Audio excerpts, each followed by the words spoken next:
Trouver une nouvelle source de matière première dans nos déchets électriques, c'est possible. Démonstration. Comme Vincent, nous possédons tous un appareil électrique hors d'usage, ou juste dépassé. Notre réflexe, l'achat d'un neuf.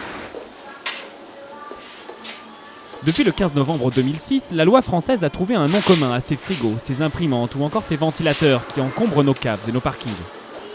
Ce sont les D3E, les déchets d'équipements électriques et électroniques. Bonjour monsieur, j'aurais besoin d'un renseignement pour une imprimante. Vous voulez changer votre imprimante? Oui, parce que bon, celle-là, ne fonctionne plus malheureusement. Depuis plus de 3 ans donc, clients et commerçants se sont découverts de nouvelles responsabilités. Le vendeur doit reprendre gratuitement votre ancien matériel. Si je vous achète une imprimante neuve, vous prenez mon ancienne? Il n'y a pas de problème, la loi me l'oblige. Nous, ça repart en conteneur, et quand le conteneur est plein, nous, ça retourne dans les usines de traitement, tout simplement. D'accord, voilà. Je suis rassuré. Donc je vous rends... Donc ça, je vous donne donc l'imprimante, et moi je reprends ça. Super. On part au traitement, je vais le mettre dans le carton. Ce geste, c'est le 1 pour 1. Un acheté, un repris. À charge aux commerçants d'envoyer ces appareils vers un lieu de traitement ou de collecte. Au revoir.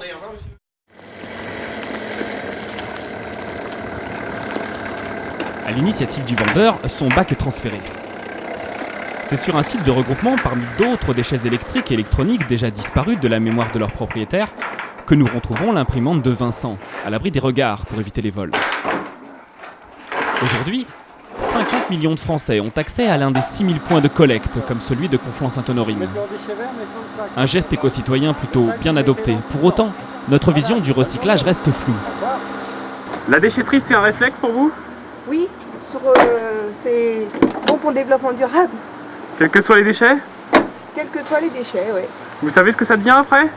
C'est recyclé.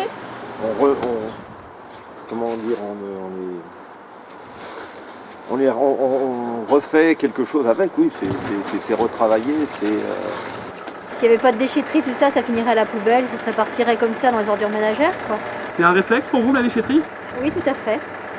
Vous savez ce que va devenir votre imprimante? Je pense que ça va être plus ou moins recyclé, quoi. Certaines choses vont être recyclées et voilà, j'en sais pas plus. Pour y voir plus clair, nous nous sommes rendus chez Ecologique. À cet instant, cette entreprise, l'une des 4 sociétés agréées par le gouvernement, devient responsable de ces déchets. La mission de Romain, acheminer et suivre les D3E jusqu'au site de traitement, contrôler les opérations de dépollution, de revalorisation et garantir la traçabilité des produits jusqu'à leur destruction. Chez Ecologique, qui suit les déchets, les lots? Alors, c'est notre service opération et qu'on va aller voir si vous le voulez bien. Allez. L'éco-contribution, ces centimes supplémentaires que l'on paie aux fabricants lors de l'achat d'un appareil électrique, sont reversés à Ecologique. Bonjour.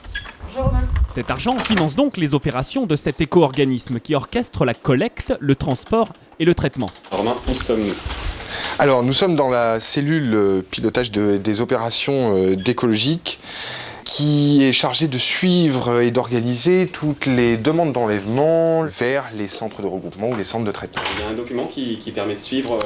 Alors, en plus de l'outil informatique, nous avons effectivement, de la part des opérateurs, ce type de chose s'appelle un bordereau de suivi de déchets qui permet de tracer de l'enlèvement jusqu'à la destruction les lots et les déchets d'équipements électriques et électroniques. Qu'est-ce qui vous garantit que le travail sera fait? Alors, l'opérateur, une fois qu'il a effectué la dépollution et qu'il a fait le traitement à proprement parler, doit nous fournir un certificat de destruction. Ça ressemble à quoi? Ça ressemble à ça. Ça ressemble à ça. Voilà. C'est un certificat qui a été fait par l'opérateur et qui permet qui certifie sur l'honneur qu'effectivement le lot ou les D3E ont bien été détruits. J'ai personnellement déposé une imprimante dans un petit bureau de l'Île-de-France. Est-ce que vous pouvez me dire où il est? Alors, effectivement, on sait que l'imprimante que vous avez déposée a bien été enlevée et elle a été acheminée vers le centre de traitement de Troyes. Direction l'Aube. Pour 2014, les éco-organismes comme Ecologique se sont engagés à collecter et traiter près de 10 kg par habitant et par an, soit près de 700 000 tonnes. Dès son arrivée sur le centre de traitement, le camion subit tout d'abord un contrôle de radioactivité, puis passe par la pesée. 840 en entrée. Sur le site Raymondis, près de Troyes, Isabelle Védier, directrice générale adjointe, reçoit le chargement d'écologique. Angéline, est-ce qu'on a reçu le lot écologique PAM? Oui, bien sûr, ça. Merci. Bonjour Isabelle, je suis à la recherche d'une imprimante. Vous pouvez me dire où elle se trouve?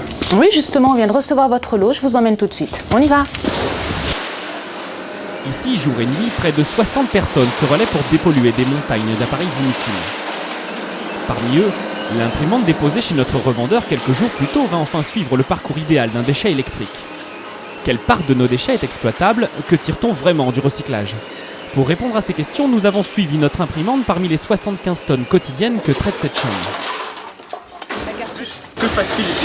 Ici, nous sommes dans la cabine de dépollution phase 1, c'est-à-dire que nous allons retirer une bonne partie des fractions dangereuses, c'est-à-dire les piles, les batteries, les condensateurs, les cartouches et les tonnerres. Là, nous venons de retirer la cartouche qui était contenue dans votre imprimante. Pour le compte des éco-organismes, on dépollue ici 28 000 tonnes de déchets électriques par an. Les polluants les plus dangereux, comme le mercure ou le plomb contenu dans les batteries, sont supprimés. L'imprimante va maintenant être dirigée vers le déchiqueteur qui est de l'autre côté du bâtiment. L'appareil va être explosé de façon à récupérer les autres fractions dangereuses qui auront échappé à la première équipe de dépollution. Dans cet appareil, de puissantes mâchoires métalliques broient notre imprimante en 1 seconde, pour en sortir en grossières fractions. Un frigo n'y tiendrait pas plus longtemps. Nous sommes ici dans la cabine de tri de dépollution phase 2 afin d'être sûr de retirer toutes les fractions dangereuses comme les piles, les batteries, les condensateurs. Dans quel état est l'imprimante à ce niveau-là? L'imprimante a été complètement déchiquetée, donc il ne reste que des morceaux.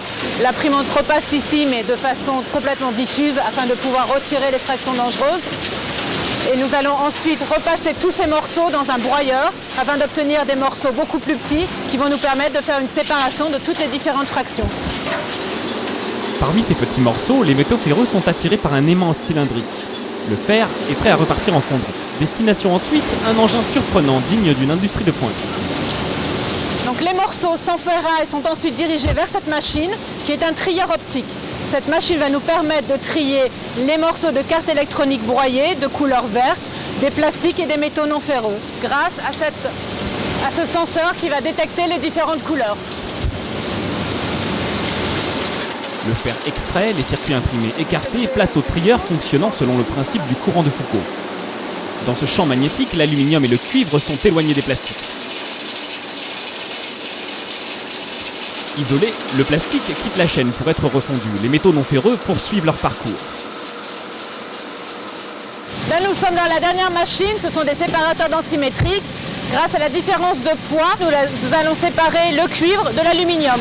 La boucle est bouclée, nous avons nos produits finis, nos matières premières secondaires. Ces matières vont partir en fonderie où elles vont redevenir une vraie matière première, réutilisée en aluminium, en cuivre. Et le plastique va être également utilisé pour refaire des appareils électriques. Mission accomplie. Nous devons donc changer notre vision de nos déchets électriques. Car trier, collecter et recycler prennent des allures de chasse au trésor.